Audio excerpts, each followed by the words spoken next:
अब कर्ज माफी की बात करते हैं, आज जो भाजपा में राजनीति कर रहा है सबसे पहले उनका ही कर्जा माफ हुआ था। प्रमाण है, मंचों पे इनको प्रमाण पत्र मिले थे। इनका तो कहना है कि राशन का किला में नहीं बनाया, इनने तो केवल दुपट्टा डाला है युवाओं को, झुंझुना पकड़ाया, इसके अलावा कुछ नहीं किया। इनके पास 5 आदमी से 6 आदमी रहता नहीं है। 20 साल बहुत होते साहब, लौकी की सब्जी आप कितने दिन खाएंगे? भाई कमलनाथ जी को 5 साल देते तो आप नहीं करते तो उठा के फेंक देती जनता। 32 साल बीजेपी में रहा। विदिशा एक ऐसी सीट थी जो आजीवन भाजपा की है, लेकिन वो भाजपा का उम्मीदवार घोषित नहीं कर पाई। भाजपा कहती है कि हमने हर वर्ग के लिए काम किया। हाँ करा है, मान रहा है, लेकिन कब करा है? चुनाव के 3 महीने पहले।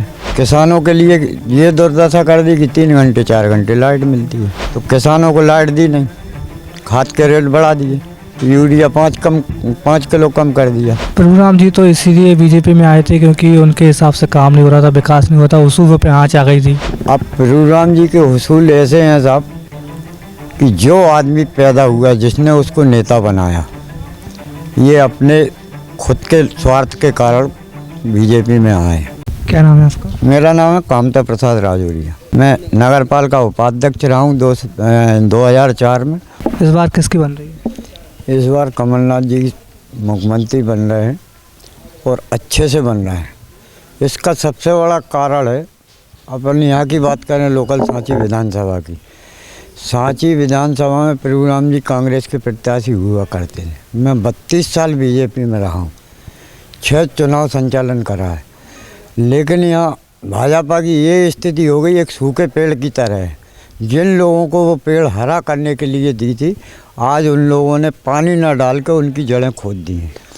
तो ऐसा हजारों कार्यकर्ता है इस विधानसभा का, जो 10 वर्ष से लेकर 30 वर्ष तक जो भाजपा के लिए काम करा, आज वो कांग्रेस के साथ है। तो आपने अपनी ज़िंदगी के 5 दशक से भी ज़्यादा जी है और आपने क्षेत्र भी देखा हुआ है, इस बार क्या माहौल है? इस बार जहाँ जाओ वहाँ कमलनाथ हैं, हाथ का पंजा निशान है। ये नेताओं में नहीं, कार्यकर्ताओं में नहीं, ये जनता की आवाज़ है। पहली बार मैंने जीवन में देखा है कि किसी भी राजनीतिक दल के खिलाफ इतना माहौल हो, आज तक मेरे जीवन में मैंने देखा नहीं है। कहीं के उम्मीदवार को चले जाओ, अब ये स्थिति है विदिशा में, भाजपा उम्मीदवार घोषित नहीं कर पाई। विदिशा एक ऐसी सीट थी जो आजीवन भाजपा की है, लेकिन वो भाजपा का उम्मीदवार घोषित नहीं कर पाई। आज भी हो सकता है कि आज हो, लेकिन अब ये स्थिति है, परिस्थितियों को आप कैसे आकलन करें? भाजपा कहती है कि हमने हर वर्ग के लिए काम किया है, चाहे वो बच्चे हों, बड़े हों, महिला हों, बुजुर्ग हों, सब के लिए। हाँ करा है, मान रहा है, लेकिन कब करा है? चुनाव के 3 महीने पहले। इससे पहले क्या किया? किसानों के लिए ये दुर्दशा कर दी कि 3 घंटे 4 घंटे लाइट मिलती है।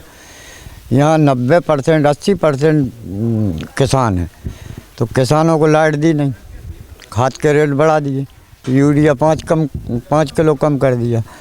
ना किसानों के लिए करा, ना युवाओं के लिए करा। रोजगार कोई नहीं है, युवा मोर्चा कार्यकर्ता बनते हैं।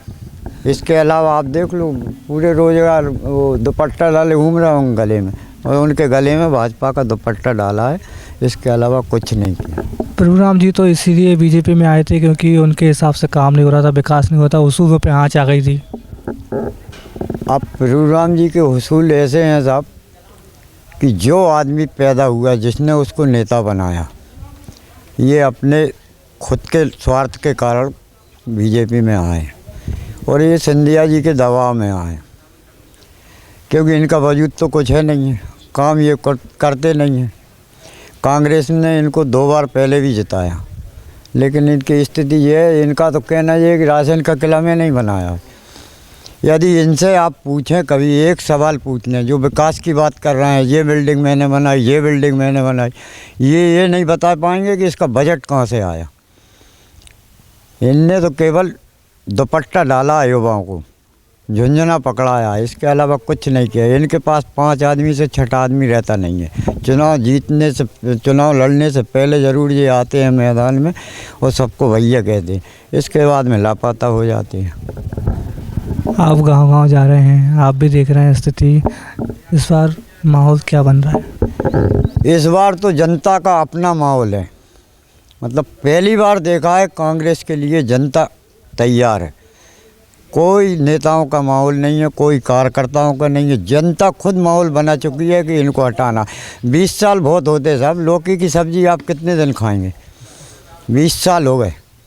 20 साल में परिवर्तन चाहती है जनता। मध्य प्रदेश की जनता ने बहुत झेला है और शायद हो सकता है कि इतना किसी प्रदेश ने ना झेला हो, इसलिए वो परिवर्तन चाहती है। पिछली बार भी हुआ था, लेकिन जो 25-26 लोग इधर चले गए तो जनता की भावना तो आहत हुई है। क्या लगता है इस बार मध्य प्रदेश में कांग्रेस जो पार्टी है और बीजेपी जो पार्टी है कितनी कितनी सीटें आ रही हैं? बीजेपी तो 75-80 से आगे बढ़ेगी नहीं। पिछली बार 109 पे पहुंच गए थे वो, लेकिन इस बार और कम हो जाएंगी। कांग्रेस अच्छा प्रदर्शन करेगी, 160-70 सीटों के करीब जाएगी। ये मेरा अनुभव है। मैं मध्य प्रदेश में कई जगह में जाता हूँ, रिश्तेदारियों में, सामाजिक कार्यक्रमों में, हर जगह से कांग्रेस। जो आदमी जीवन में बीजेपी की बात करता था आज वो कांग्रेस की बात कर रहा है। ये जनता जिसको कोई लेना देना नहीं है, केवल वोट डालना है, इसके अलावा उसको कुछ नहीं है। ये तो जनता की मांग है। भाई कमलनाथ जी को 5 साल देते तो आप नहीं करते तो उठा के फेंक देती जनता, लेकिन आपने तो उनको 1.5 साल में ही उठा दिया। अब कर्ज माफ़ी की बात करते, आज जो भाजपा में राजनीति कर रहा है, सबसे पहले उनका ही कर्जा माफ़ हुआ था। प्रमाण है, मंचों पे इनको प्रमाण पत्र मिले थे, किसान को तो नहीं मिला। अभी इनने बीमा दिया है, मेरे खुद का बीमा आया है 11,600 रुपये। ये होता 9,000 तो मैं बीमा किस्त देता हूँ।